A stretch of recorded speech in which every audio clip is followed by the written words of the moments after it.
Welcome to Cyclops is Waiting for Me, an X-Men animated recap podcast where we are diving into Wolverine and the X-Men for our very first time ever with episode 7, Wolverine versus the Hulk. I feel like I'm having deja vu. This is JC, and at the time this is airing, I think I'm still opening cards because I have an addiction, and if I'm only posting one video a day, that's giving me a lot of content into 2 months, so... And I'm Rod. When you're listening to this, you have more information than President Rod about my COVID situation, because either I don't have it or I got it from someone famous, and you know before me. So it could be I'm just tired from the rain or life and the socioeconomic climate, or I finally got it. I don't know. We'll see. Also, shout out to our buddy Pablo from Deeper Issues Nerdcast, who was on last week, where we talked about Hulk versus Wolverine. Yeah. And he came on for the wrong episode. Yes, yep, absolutely. So if you probably heard it from the last episode, but this one, Wolverine versus Hulk, is supposed to be like the successor to the other one. We'll get into it. Sort of sequel? Yeah. That's like a thing with the Hulk, right? Like, it's always like loosely tied to something. It's kind of like in the MCU, the Edward Norton Hulk movie is like half, like 1 foot in canon and 1 foot, like, if you don't want to count it, you don't have to. What's funny is I don't think it's intentional. It just kind of keeps happening. Yeah. It's like they didn't want to make it canon, but then as more writers maybe found ways to make it work, and now Brave New World is like concretely canon, I guess. Yes, it is. And the same way with the Ang Lee Hulk movie, only way lesser. Probably not connected, but they do the forest thing at the end, so that when they pick up an Edward Norton in the forest, if you want to connect it, you can. Anyway, that happens in this one. Cyclops is Waiting for Me is our bi-weekly podcast where we're going back and watching every single X-Men animated episode we can find. This podcast started with the original 1992 X-Men animated series, building up to the release of X-Men 97. And along the way, we completed X-Men Evolution and launched our companion interview show, the Xavier Files.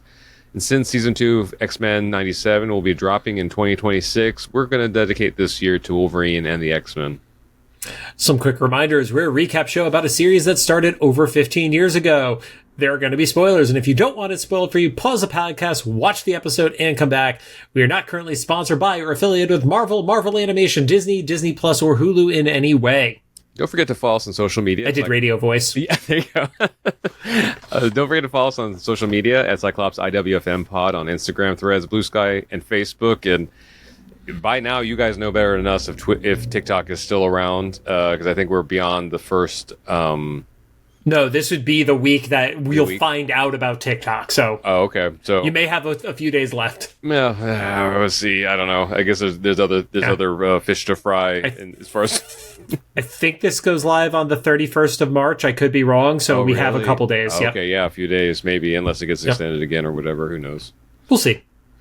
Now on to the show. Wow, it's wild when we don't have a guest that we could get through the entire intro in less than 4 minutes.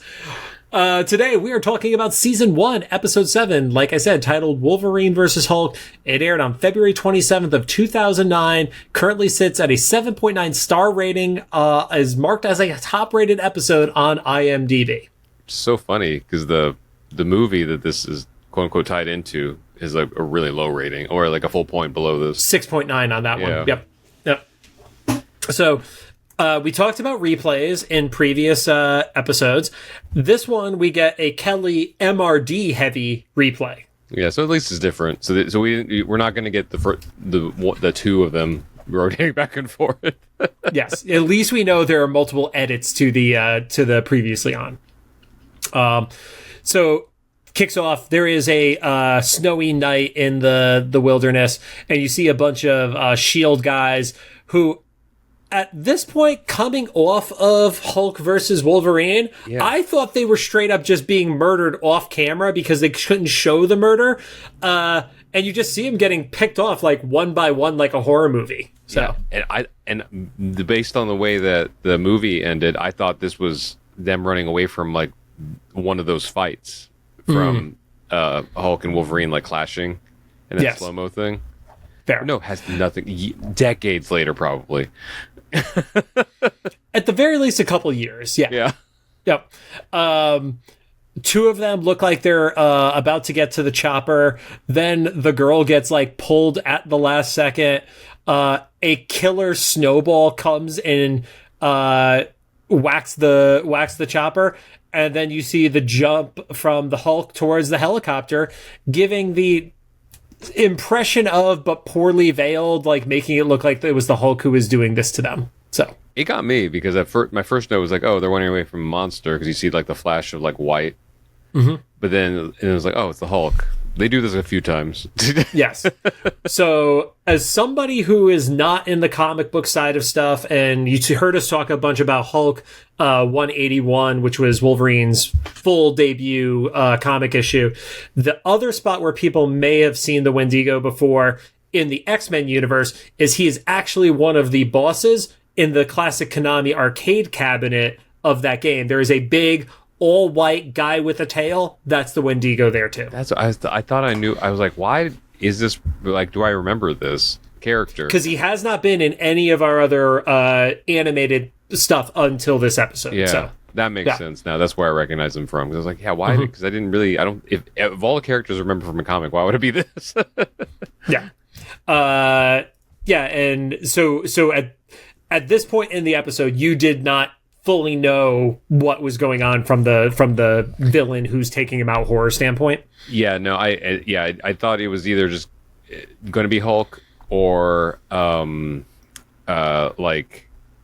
else. I don't know. Yeah, just some like mystery. I didn't know until they actually said it. Mm-hmm. Also in pop culture, most recently, and it's like not just because I was also addicted to that card game called MetaZoo, which was all about cryptids. So that was a thing in there. But the horror game Until Dawn revolved around a Wendigo character as well. Gotcha. Mm-hmm. In classic, or I shouldn't say classic, but in North or native indigenous mythology, Wendigo comes from somebody who was suffering to a point where they committed cannibalism. Oh, wow. And that's what actually transformed them into the Wendigo. This came out when the Comics Code was originally around, so Marvel wasn't having full-fledged cannibalism listed at that point. It was a more mystical entity rather than, oh, that guy was eating people. Yeah. Yep. Jumps into the animated intro. Nothing to say there. We skip this one now because it hasn't changed and it's not going to because it's only one season. Starts off the episode with an exploding motorcycle and Wolverine like wrapped up in tentacles. So we get him mid battle with the MRD, and again, coming off of last week's Hulk versus Wolverine, where he's murdering soldiers, it's like, older Wolverine has more self-control right now. Yeah, that's true. Because he's very calculated. He is cutting through like laser batons and the fronts of guns, but he's not stabbing these people through the face like he was in, his first encounter with the Hulk. So I guess they're referencing back to like when they were talking about cornering mutants in like high visible areas or something. So I mean, he's probably older and more reserved, but also like he's aware that he's becoming propaganda or something. Right, especially after what happened with the failed assassination on Kennedy, where they ended up taking the blame on it. Totally. And then we see Commander Haskett, I believe is his name, returns. He was in that, also in the replay. Like, that was actually very helpful to remind us that is what that soldier looked like. Because we only watched that episode like a month and a half ago, and I already would have forgotten his face. So yeah, I still forgot him, even though he was in the replay. Goldfish. Yeah. Oh, we haven't brought that up in a while. Or have we? Every single episode. No, we actually haven't. So, a helicopter comes down. You see SHIELD agents who have the dumbest fucking helmets on the planet. I don't remember. Some of those helmets were just stupid looking. There is no nice way to describe those. And all these SHIELD troops come out. They disperse. Fury goes over to talk to the commander, tells him to leave. He's kind of like, what am I supposed to do? Listen to you? And then coincidentally, that's when the phone call comes in. And he's like, all right, everybody, MRD, get the fuck out of here. It's so funny. And I guess it's funny that they had changed Fury to be a black man, but not Sam Jackson in this. So I guess they just committed to the idea, or they're trying to like get everybody, because it was 2000s, I guess they were just trying to get everybody comfortable. Well, you already had in the comics for the Ultimate Universe, where there was the version of Nick Fury drawn to look like Sam Jackson. Yeah. And he had already debuted in the movie in the post-credit sequence at this point, I believe. Oh, okay, gotcha. Or, actually, yeah, because that was 2008 when that happened. Yeah. Right, yeah. So he had already debuted in 2 movies at that point, so. So it's just interesting to think that they had, like, coordinated enough to, to communicate it all. Yep. Well, again, this was Feige as the producer. So it was definitely a Feige note of make this a thing, I'm sure. Yeah. Yep. Particularly, it stood out to me that Logan calls him Nick as opposed to Fury or anything like that. It was like that breeding of familiarity between the two of them. So I dug that as a starting moment for this. Especially from the Sam Jackson Fury that we know, where like no one calls him Nick. Mm-hmm. Yeah. Yeah, it's Director Fury or Fury, but you rarely get a Nick out of anybody. Wouldn't that be the most disappointing ending to this series ever? Is it Wolverine's the Skrull? Yes, it would. It absolutely would. Because that also would have been pre-comic Secret Invasion, so that would have just been really disappointing. Yeah, but even just now, because like the way this Secret Invasion turned out and everything. Yep.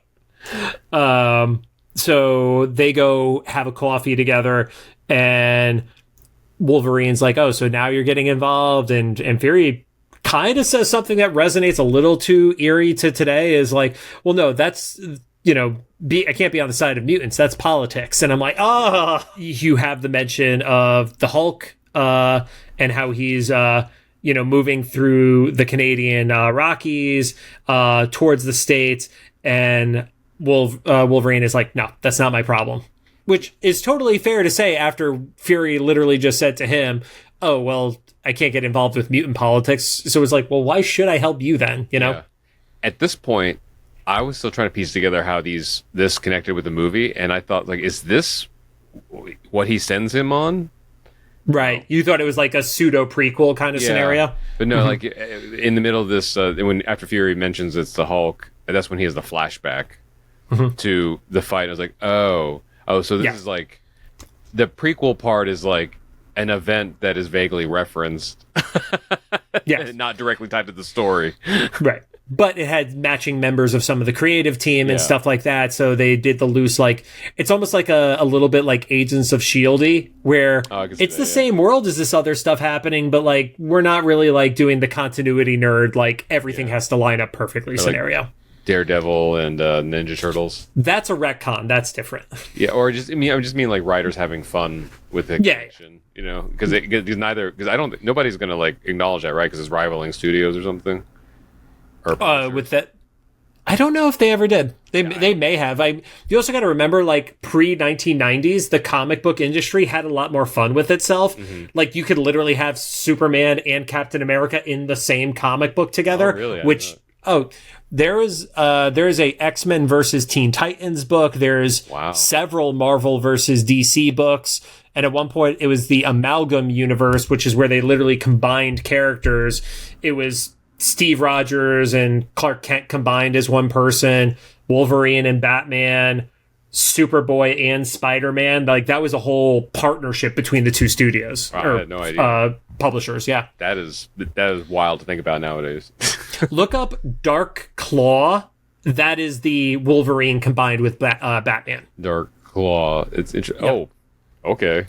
It screams 1990s, right? Yeah, no, it looks like Spawn.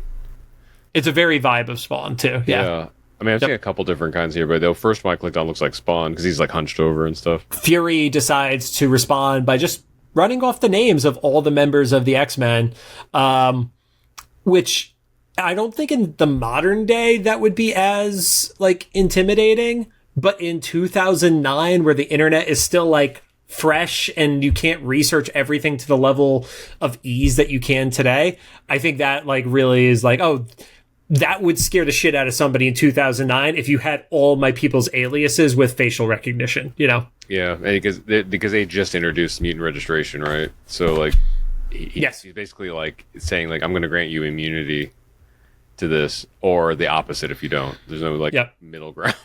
Yeah, and they do the whole like, well, if it's you get me this favor, and it's like mafia blackmail essentially at that point. And if, you know, he's like, I need him permanently dealt with, referencing the Hulk. Yeah, it's like, I was kind of surprised that Wolverine wasn't like, so about that. I can't. Yeah, I tried. Like, Yep.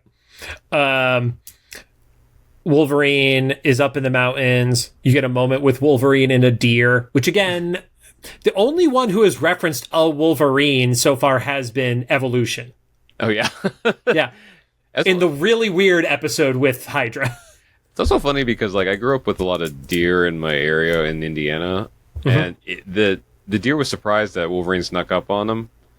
And I guess that was supposed to signify, like, how stealth he is. And now I'm thinking I think it was both stealth, but also, like, he's also an animal that it's like animals are comfortable with each other, but he's also a predator, so I have no idea. You see Wolverine find some rubble, and in that rubble, it's specifically claw marks that are going through a piece of it, and then you hear the scream of a beast, which I interpreted that as the Wendigo scream, not the Hulk, who literally is the one who lands in front of Logan at this point. I didn't even put that together. But yeah. I guess at that point I knew it was the thing I saw at the beginning wasn't Hulk because of the claw marks. I guess I didn't really put together the Hulk was hunting them, though. Right. So.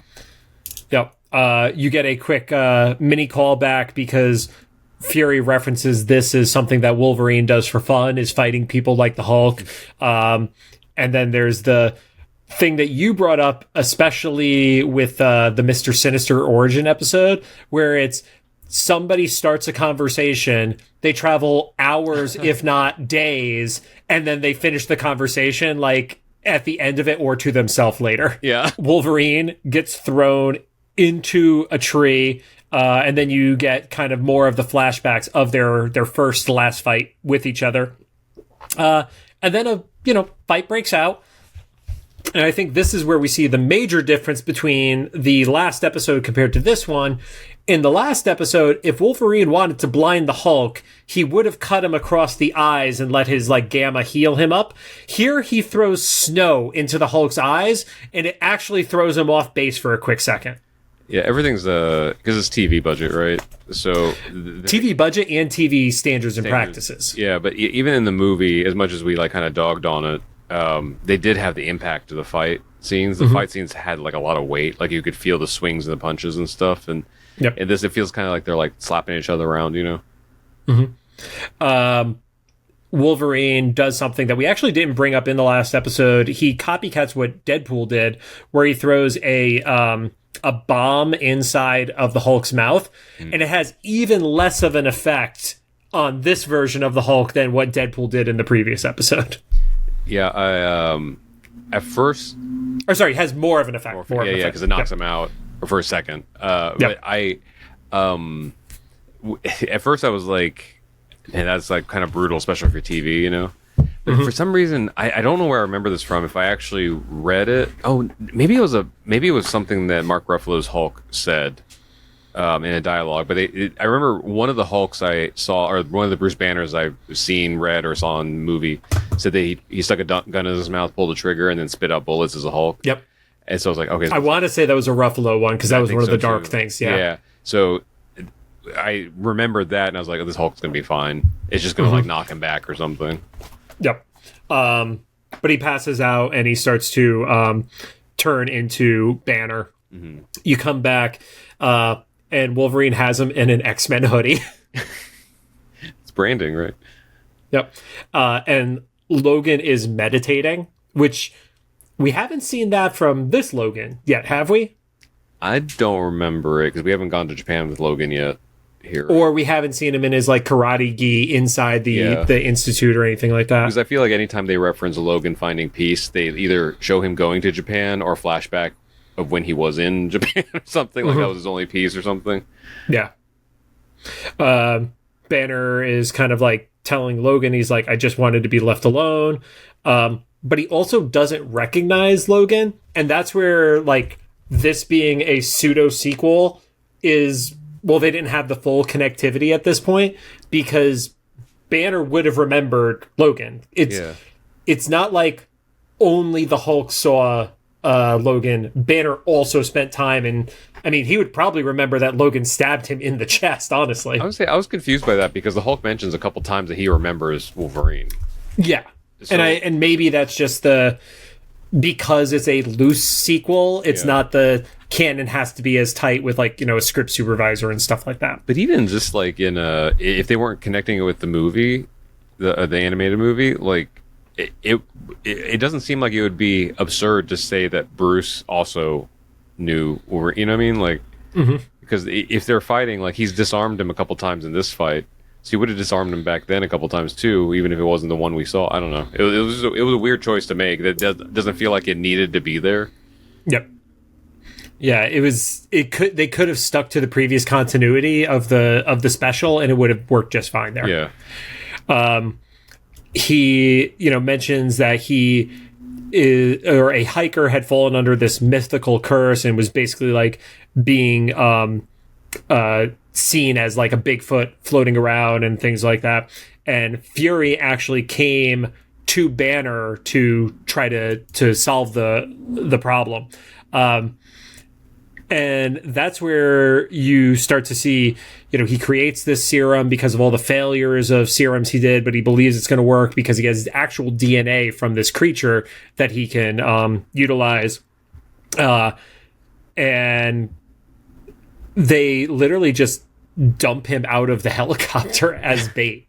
Yeah, my note here is Bruce was bait for the other monster because they just take the briefcase from him and then like later just kick him out. Yeah, they Sparta kicked him. Oh yeah, this is Sparta. No, but Banner knows where the cure is. He knows where the copter is. And Logan's like, all right, well, let's get going. Also, we're being tracked right now. So Logan knows that there's something following them at this point. Yeah, no, the animal connection, right? Mm-hmm.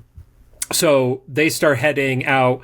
Banner cannot keep up with Logan. And then that's where we get the full reveal of the Wendigo.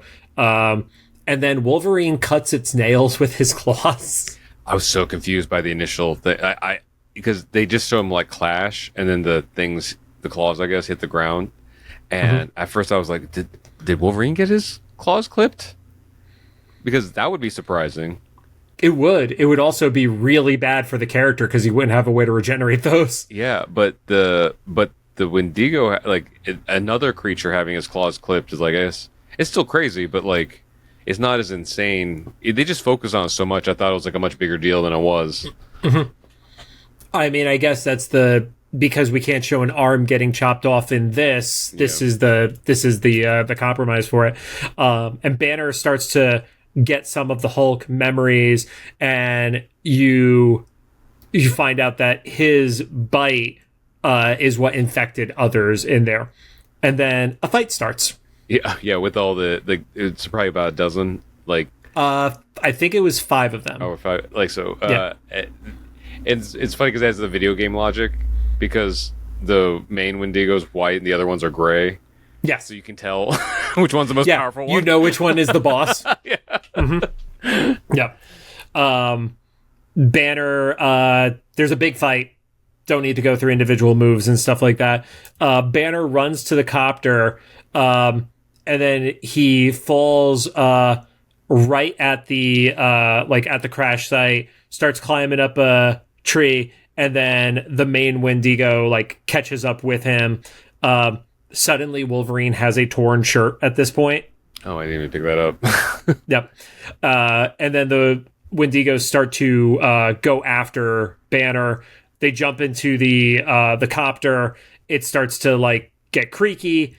It falls, and then you literally have a 5-on-1 Wolverine versus these monsters, and they're bum rushing him and just like kicking him while he's down right there. Yeah. I was kind of surprised to see him get ganged up on like that, or like to be able to, what was I going to say, get slowed down, because we saw, especially if you're connecting it to the animated movie, because like the Hulk like pulverized him and he still got up, and it wasn't until he got like real beat up that he got knocked out and had to wake back up. But then there's a bunch of essentially werewolves, kind of like big ones, but still they're mythical beasts. Yeah, kicking him while he's down is like, I feel like he would be able to take this a little bit better, but I don't know. I've also never been like a immortal being beaten up by Wendigos, so that's accurate. You are not a mutant with healing power being beaten up by cryptids. So arguably, I'm the opposite. Very frail. As the COVID is taking over your body right now. Yes. I'm just even without that, even if I turn out to be fine from that, just life in general, just being very frail. The Hulk emerges. You see that the Hulk has already beaten the shit out of the Wendigo that was in the copter with him. And then there's a big monster fight, but it also kind of happens off camera. Like, it's lots of implied violence rather than actual, like, Hulk murdering these creatures. Yeah, they're just like, please reference animated movie from earlier. Wolverine runs to grab the cure, puts it in the gun, and then starts shooting these creatures and knocking them out, essentially. Fortunately, there's exactly enough vials for the number of creatures. Hulk sets his attention back at Logan, and Logan has to actually keep shooting these things as he's trying not to get murdered by the Hulk. Mm-hmm. Which I kind of love for their relationship, like, of the two of them. It's just like, he's the whole like little man and calls him like stupid little man and stuff like that. Like, I kind of dig that for the two of them. It's like, there's these other monsters trying to murder you, and you're like, fuck off, B. I have to kill this thing right now. Yeah, he can't put it together. The Wolverine's trying to save him. Mm-hmm. He does yell a couple times. He's like, I'm on your side, man. Yep. And then we do have the one animation error of the episode. Wolverine grabs the last 2 vials, and he's going to stab the main Wendigo to transform him back. But as he's doing that, those 2 vials are actually back in his, like, bandolier that he took the time to, stock up and stuff like that. That's so funny. Yeah, I didn't even notice. Yeah, because he had enough for, like, one each, and then 2 for the last one, right? Yeah. Then they all start transforming back into their clothes. That did upset me. Yep. And I get it, because otherwise you literally would have had a naked woman running around the woods with 5 naked men, too. Yeah. And I guess the concession you have to make is it's a mystical transformation, not a physical transformation. Sure. But it's cured with a medical solution. Like, shut up, Rod. But yeah, that was wild to see the fur turn back into the shirts and stuff. And not only it wasn't even like a background decision, because it was part of the plot, because Wolverine sees the S.H.I.E.L.D. logo and he's like, oh, S.H.I.E.L.D. I'm like, oh my God. On the original one is the S.H.I.E.L.D. agent, so he is able to interpret that, oh, this was somebody, like, this was your experiment that went wrong, essentially, about Fury. So Logan is pissed.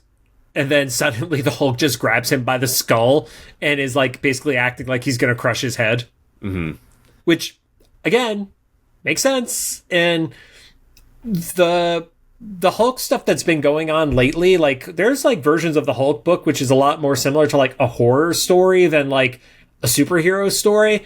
Like, at one point he basically threatens Hawkeye's life for trying to kill him and stuff like that. Like, it goes dark. So I kind of like the pseudo bad version of the Hulk, honestly, where it's like, I could crush your skull. Yeah, just because he feels like it. And is that where Wolverine is like, listen, you just want to be left alone. My bad. Like, he full on apologizes. Yeah. And that's where he calls him the stupid little man too.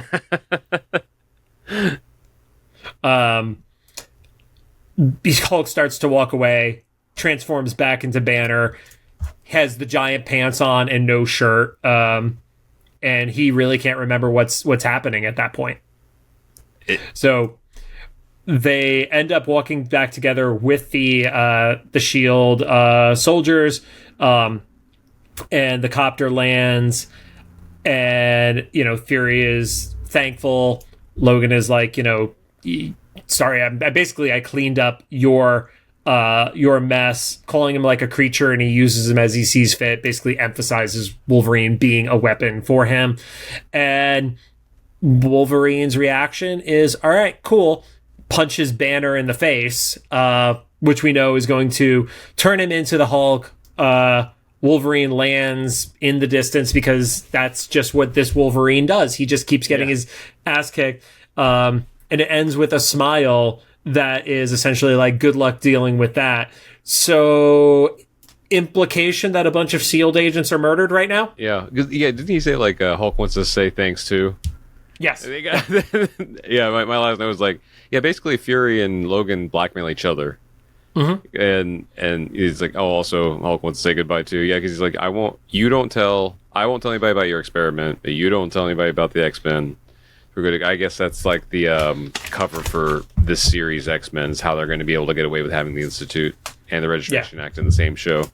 Right, and not be under like getting fully reported and everything like that. So presumably that goes south at some point. It's got to at this. It's like the whole premise is like mutant registration is mentioned in the second episode. I mean, that's got to be a narrative point. So, and then the only other note I was able to find is that the pilot.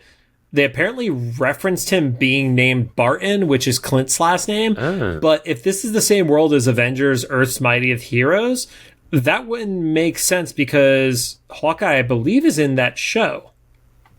Okay, well... So him being a field agent for S.H.I.E.L.D. at this time would be weird. Yeah. Chris Cox is the voice of Clint Barton in this, so I think that's just a weird coincidence. I'm going to be so mad if the continuity in this... Not surprised, because it was in 2000s, but so mad if the continuity is off, because we're already... Supposedly, Sabretooth is dead in this universe. Right. So we'll see if we see him. And now we already have Hawkeye in this show, but probably not really. But Hawkeye also wasn't a pilot either, so it would be really random that like one of your best soldiers was a pilot in a helicopter. Yeah. So, Rod, what did you think of this one? Because, like I said, this is rated as one of the top episodes of the show. I like the story better than the Hulk Wolverine movie, but I definitely like the action in the Hulk Wolverine movie better. Yeah. So it was fine, but also to be fair, Hulk isn't necessarily one of my favorite characters, and it's no surprise to anyone that Wolverine, although I think he's cool and Hugh Jackman played the perfect Wolverine, is not like my most favorite X-Men. Yeah. So it's like fine. This was another part of the story for me, except it was a little bit weirdly out of place because it doesn't directly follow any events of the previous episode. It doesn't tie into anything. It's very much a bottle episode. Yeah. So it's funny that it ties. Technically, you're supposed to tie into like a movie that happened earlier or whatever, but it was fine. I guess maybe the high rating comes from people who are like Hulk fans. They finally got to see, because you did get to see like a lot of Hulk fighting. Yeah. But we also didn't get like the classic references and stuff like that. And I don't know if maybe it's skewing us because we watched Hulk versus right before this in terms of like literal 20 minutes prior kind of scenario. It doesn't feel like a 7-9 to me. So no, yeah, especially because in this show, I already said I was going to like this show a few times because of like the mystery and stuff. And this, I don't even say it's weak. It's just that this one didn't have the excitement that I had in the other ones of like the ongoing mysteries and the flashback. We didn't even talk to Xavier at all in this one, did we? No, I mean it literally starts with Logan and the MRD like in mid fight. So there's not even a reference to the Institute here. Yeah, I mean, I guess except for like keeping them secret or whatever. Just the names getting mentioned, but like we don't see it or anything like that. Yeah, so it's fine. Unless that's what people liked about it. It was like, oh, we don't like the rest of the show. Yeah, it's funny because like what I don't like to do is like skew Rod's opinion before we get into it. But I really debated being like, I have barely any notes about this episode. Not even like trivia, but just like the like rundown of the episode was lighter than most episodes. So not much happened. Yeah, like I've shown this in the past. Like if you my notepad, that is the full episode. It ends at the 1/3 mark on the second page. Like that never happens with my notes. So. What about is that your last thoughts there? Yeah, it's like it was good. I don't know if it necessarily deserved as high a rating. If you told me that this was a 6.9, the same way that Hulk Versus was a 6.9, I would have believed that. Mm-hmm. So, no. There you go. No, it was fine. Yeah. Yeah, it's like it's not that it's even forgettable because it actually does a decent job of like tying into original first appearance of Wolverine, like with the Wendigo and stuff like that, because that is who that character was. The Shield stuff was different, obviously. Mm-hmm. But it's also like if there is no future reference to this, at the very least from Fury popping up in another episode, it feels like a waste of an episode to me. You think maybe that's why I got a high rating, because they got to see Fury? Maybe that's what it was. Yeah, and who knows? Maybe it's going to be one of those scenarios where it's like it planted like 2 or 3 seeds that they come back to, because we know sometimes like the start of a moment gets like added bonus points to it. Yeah. So what we really needed was at the end for Wolverine to walk up to Sabretooth's grave and weep over it, and then Daniel or just take a piss on it. Yeah, both. Like yeah, after he cries. Yeah. But yeah, so because Rod and I are ahead of a very busy March, we are going to wrap this one up and go into our last recording. So thank you guys for joining us. If you had a good time with this very short episode, make sure to leave your thoughts in the comments to either the YouTube upload, the official Instagram post, or the Spotify upload. I wonder if Apple's ever going to add that to their podcast stuff. Probably not. If you like what you heard, we would appreciate a rating on the podcast app of your choosing. You can find us on Apple Podcasts, iHeartRadio, Amazon Music, Spotify, YouTube Podcasts, and technically CastBox. Can't believe that might outlast TikTok. Oh, God.